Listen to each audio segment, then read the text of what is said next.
Visuotiniam susiskaldymui imant pasiekti piką, mes, Lietuvos nacionalinio dramos teatro menininkai, paskelbėme akciją Paisomi.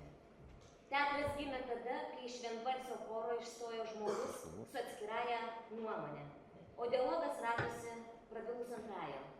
Mūsų akcija pirmiausiai skirta skatinti dialogą ir įsiklausymą, ačiū. Skiriame ją visiems norintiems, bet dėl daugelio priežasčių negalintiems, bijantiems ar nerandantiems tinkamos erdvės pasisakyti. Šiandien norime su jumis pasidalinti pirmaisiais mus pasiekusiais Lietuvos žmonių laiškais. Kviečiame įsiklausyti ir išgirsti kitą. Pasistengkime klausydami už nuomonės pamatyti žmogų, kuris pirmiausia nori būti paisomas. Taigi aš perskaitysiu, ačiū, 5. laišką. 5. laiškas. Gautas lapkričio 4 dieną, 22:31 min. Pasirašo. Inga iš Vilniaus. Aktyvi Lietuvos pilietė, kuriai neramu, bet kuri tiki.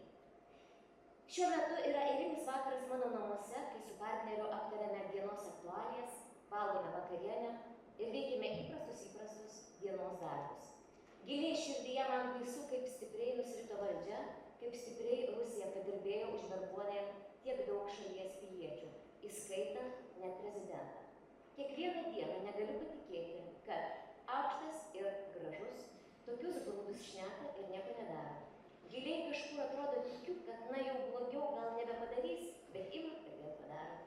Nebesuskaičiuoju, kelintą dugną pramušė. Bet tada aš primenu savo ir pasakau, kad ruskiai ir nori, kad mes taip jaustumėmės, kad netikėtume, kad užbūtų desperacija ir panašiai. Ir tada pasakau savo, kad yra krūva mūsų stiprių žmonių, aktyviai dirbančių, kuriančių, darančių ir tikinčių, kurie nepasiduoda ir juda.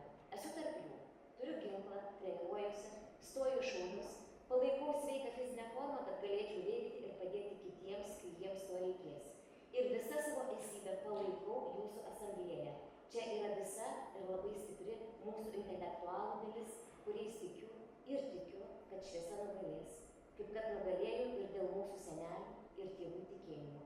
Esu su jumis ir visada